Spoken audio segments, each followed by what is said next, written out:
Hello दोस्तों, राधे राधे। आपका स्वागत है मेरा भक्ति ऑफिशियल में। आज है निर्जला एकादशी। आप सभी को हार्दिक शुभकामनाएं निर्जला एकादशी की। तो आज आपको सुनाऊंगी निर्जला एकादशी की कथा। चलिए सुनते हैं। युधिष्ठिर ने कहा, जनार्दन, ज्येष्ठ मास के शुक्ल पक्ष में जो एकादशी पड़ती है, कृपया उसका वर्णन कीजिए। भगवान श्री कृष्ण बोले, राजन, इसका वर्णन परम धर्मात्मा सत्यवती नंदन व्यास जी करेंगे, क्योंकि ये संपूर्ण शास्त्रों के तत्व और वेदांगों पारंगत विद्वान हैं। तब वेद व्यास जी ने कहा तब वेद व्यास जी कहने लगे, दोनों पक्षों की एकादशियों के दिन भोजन ना करें। द्वादशी के दिन स्नान आदि से पवित्र और फूलों से भगवान केशव का पूजा करें। नित्य कर्म समाप्त करने के पश्चात पहले ब्राह्मणों को भोजन देकर अंत में स्वयं भोजन करें। राजन, जनाना शौच और मर्दाना शौच में भी एकादशी को भोजन नहीं करने चाहिए। यह सुनकर भीमसेन बोले, परम बुद्धिमान पितामह, मेरी बात सुनिए। राजा युधिष्ठिर, माता कुंती, द्रौपदी, अर्जुन, नकुल और सहदेव ये एकादशी को कभी भोजन नहीं करते तथा मुझसे भी हमेशा यही कहते हैं कि भीमसेन, तुम भी एकादशी को ना खाया करो, किंतु मैं उन लोगों से यही कहता हूँ कि मुझसे भूख नहीं सहन की जाएगी। भीमसेन की बात सुनकर व्यास जी ने कहा, यदि तुम्हें स्वर्गलोक की प्राप्ति अभीष्ट है और नरक को दूषित समझते हो तो दोनों पक्षों की एकादशियों के दिन भोजन न करना। भीमसेन बोले, महाबुद्धिमान पितामह, मैं आपके सामने सच्ची बात कहता हूँ। एक बार भोजन करके भी मुझसे व्रत नहीं किया जा सकता, फिर उपवास करके तो मैं रही कैसे सकता हूँ। मेरे उदर में वृक्ष नामक अग्नि सदा प्रज्वलित रहती है, अतः जब मैं बहुत अधिक खाता हूँ तभी यह शांत होती है। इसीलिए महामुनि, मैं वर्ष भर में केवल एक ही उपवास कर सकता हूँ, जिससे वो स्वर्ग की प्राप्ति सुलभ हो तथा जिसके करने से मैं कल्याण का भागी हो सकूं। ऐसा कोई एक व्रत निश्चय करके बताइए, मैं उसका यथोचित रूप से पालन करूंगा। व्यास जी ने कहा, भीम, ज्येष्ठ मास में सूर्य वृष राशि पर हो या मिथुन राशि पर शुक्ल पक्ष में जो एकादशी हो, उसका यत्न पूर्वक निर्जल व्रत करो। केवल कुल्ला या आचमन करने के लिए मुख में जल डाल सकते हो, उसको छोड़कर किसी प्रकार का जल विद्वान पुरुष मुख में न डालें, अन्यथा व्रत भंग हो जाता है। एकादशी को सूर्योदय से लेकर दूसरे दिन के सूर्योदय तक मनुष्य जल का त्याग करे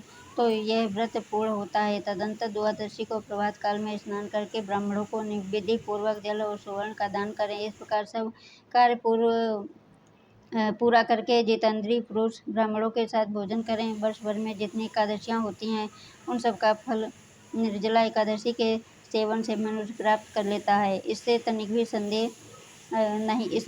संदेह नहीं है। शंख, चक्र और गदा धारण करने वाले भगवान केशव ने मुझसे कहा था कि यदि मानव सबको छोड़कर एकमात्र मेरी शरण में आ जाए और एकादशी को निराहार रहे तो वो सब पापों से छूट जाता है। एकादशी व्रत करने वाले पुरुष के पास विशालकाय, विकराल आकृति और काले रंग वाले दंड पाशधारी भयंकर यमदूत नहीं आते। अंतकाल में पीताम्बरधारी, सौम्य स्वभाव वाले, हाथ में सुदर्शन धारण करने वाले और मन के समान वेगशाली विष्णु दूत आखिर इस वैष्णव पुरुष को भगवान विष्णु के धाम में ले जाते हैं। अतः निर्जला एकादशी को पूर्ण यत्न करके उपवास और श्री हरि का पूजन करो। स्त्री हो या पुरुष, यदि उसने मेरु पर्वत के बराबर भी महान पाप किया हो तो वह सब एकादशी व्रत के प्रभाव से भस्म हो जाता है। जो मनुष्य उस दिन जल के नियम का पालन करता है वो पुण्य का भागी होता है। उसे एक एक प्रहर में कोटि कोटि सुवर्ण मुद्रा दान करने का फल प्राप्त हो सुना गया है।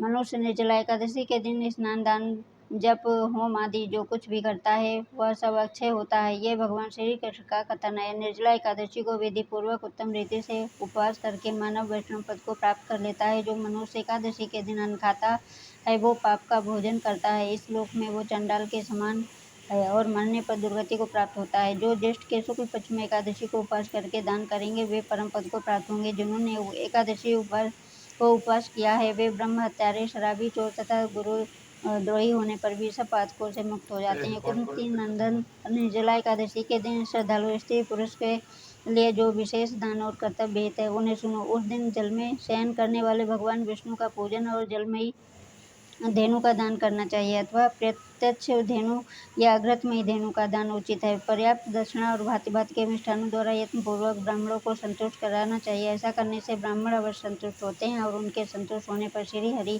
मोक्ष प्राप्त करते हैं। जिन्होंने शम दम और दान में प्रवृत्ति को हो श्री हरि की पूजा और रात्रि में जागरण करते हुए इस निर्जला एकादशी का व्रत किया है, उन्होंने अपने साथ ही बीती हुई 100 पीढ़ियों को और आने वाली 100 पीढ़ियों को भगवान वासुदेव के परम धाम में पहुंचा दिया है। निर्जला एकादशी के दिन अन्न वस्त्र गौ जलशय्या सुंदर आसन कमंडल तथा छाता दान करने चाहिए। जो श्रेष्ठ तथा सुपात्र ब्राह्मण को जूता दान करता है वो सोने के विमान पर बैठकर स्वर्ग लोक में प्रतिष्ठित होता है। जो इस एकादशी की महिमा को भक्ति पूर्वक सुनता अथवा उसका वर्णन करता है वो स्वर्ग लोक में जाता है। चतुर्दशी युक्त अमावस्या को सूर्य ग्रहण के समय श्राद्ध करके मनुष्य जिस फल को प्राप्त करता है वही फल इसके श्रवण से भी प्राप्त होता है। पहले दंत धावन करके यह नियम लेना चाहिए कि मैं भगवान केशव की प्रसन्नता के लिए एकादशी को निराहार रहकर आचमन के सिवा दूसरे जल का भी त्याग करूंगा। द्वादशी को देवेश्वर भगवान विष्णु का पूजन करना चाहिए। गंध धूप पुष्प और सुंदर वस्त्र से विधि पूर्वक पूजन करके जल के घड़े के दान का संकल्प करते हुए निम्नांकित मंत्र का उच्चारण करें। देव देव ऋषिकेश संसारावतारक उदकुंभ प्रदानेन नये माम परमाम गतिम। संसार सागर से तारने वाले हे देव देव ऋषिकेश, इस जल के घड़े का दान करने से आप मुझे परम गति की प्राप्ति कराइए। भीमसेन ज्येष्ठ मास में शुक्ल पक्ष की जो शुभ एकादशी होती है उसका निर्जल व्रत करना चाहिए। उस दिन शेष ब्राह्मणों को शक्कर के साथ जल के घड़े के दान करना चाहिए। ऐसा करने से मनुष्य भगवान विष्णु के समीप पहुंचकर आनंद का अनुभव करता है। तत्पश्चात द्वादशी को ब्राह्मण भोजन कराने के बाद स्वयं भोजन करें। जो इस प्रकार पूर्ण रूप से पाप नाशनी एकादशी का व्रत करता है वो सब पापों से मुक्त हो अनामय पद को प्राप्त होता है। यह सुनकर भीमसेन ने भी इस शुभ एकादशी का व्रत आरंभ कर दिया। तब से यह लोक में पांडव द्वादशी के नाम से विख्यात हुई। तो दोस्तों लाइक और कमेंट ज़रूर किया कीजिए जिससे मुझे ये पता चलता है कि आपको ये वीडियो कैसी लगी और आपके लिए उपयोगी है। तो मेरे चैनल को लाइक शेयर एंड सब्सक्राइब कर दीजिएगा। राधे राधे।